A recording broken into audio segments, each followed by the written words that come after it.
آگے فرمایا اللہ اللہ فی الایتامی فلا، آگے فرمایا اللہ اللہ فی جیرانکم، میں تانوں ہمسائے دے حق دا بھی تانوں میں کہنا وا، ہمسایاں دے حق ادا کرنے نے، ہمسایاں دے حقوق ادا کرنے نے، سید دا گھر ہوے تے ہمسائے نو تکلیف ہوے تے سید نو کچھ خیال کرنا چاہیے، سیداں دے گوانڈی دی اتنے خوش ہونے چاہیے، شکر ہے سانو حضور دی آل دا گھر عطا فرمایا، سانو چنگا ہمسایہ عطا فرمایا، جے سید ہو کے تکلیف دے ہمسائے نو، علی پاک فرماندے نا اللہ تو ڈرنا گوانڈیاں دے بارے کیوں، فَإِنَّهُمْ وَصِيَّةُ نَبِيِّكُمْ، تواڈے نبی نے وصیت کی ہے، مَا زَالَ يُوصِي بِهِمْ حَتَّى ظَنَنَّا أَنَّهُ سَيُوَرِّثُهُمْ، کہ رسول اللہ فرماندے نے اللہ نے مینوں اتنی تاکید کیتی ہے گوانڈیاں دے بارے چ، میں خیال کیتا کدھر گوانڈیاں نو وراثت وچ حقدار ہی نہ بنا دتا جائے، اتنی وصیت ہے، اتنی تاکید ہے گوانڈیاں دے بارے چ۔ اگے فرمایا آخری گلاں نے علی مرتضی شیر خدا دی وصیت دیاں توجہ دے نال بڑی خاص گل آ رہی ہے، فرمایا اللہ اللہ فی القرآن، علی قرآن دے نال قرآن، علی دے نال اہل بیت، قرآن دے نال قرآن، اہل بیت دے نال، علی فرماتے نے میری اولاد واسطے وصیت ہے قرآن نو نہ چھڑنا، قرآن نو۔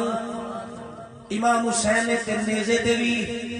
تلاوت کی ہے، قرآن نہیں چھڑیا، دسیا ہے اے میری اولاد ویکھو سر کٹ گیا نیزے تے چڑھ گیا، لیکن اے دے باوجود حسین دا قرآن دا اتنا گہرا تعلق ہے، اجے بھی تلاوت جاری ہے۔ جے سید نو ہفتے وچ بھی ایک آیت تلاوت کرنے دا اگر موقع نہ ملے، سعادت حاصل نہ ہوئے، زندگی قرآن سیدھا پڑھنا بھی اسی نہ سکھیے کہ ہو بھی ہے سید، پھر ساڈے واسطے شرم والی بات ہے، سانو دوجیاں تو ود کے قرآن نو سونا کر کے پڑھنے دی کوشش کرنی چاہیے۔ حضرات گرامی قدر فرما اللہ اللہ فی القرآن لا یسبقکم بالعمل به غیرکم، ایک گل سونے دے پانی نہ لے کے ہر سید نو اپنے گھر وچ ایک جنا فلیکس بنا کے لٹکانی چاہیے۔ علی پاک فرماندے نے اے نہ ہوے اے میری اولاد دوجے لوگ قرآن تے عمل کرنے دے اندر تواڈے وچوں اگے نہ ود جان۔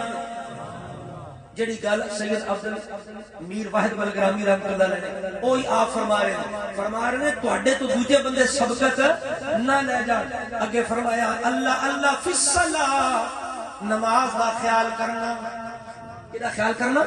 نماز دا، فرما انہا عمود دینکم، اے نماز تواڈے دین دا ستون ہے۔ اگے فرمایا اللہ اللہ فی الجہاد باموالکم وانفسکم والسنتکم فی سبیل اللہ، جہاد نہ چھڑنا، اے سیدو جہاد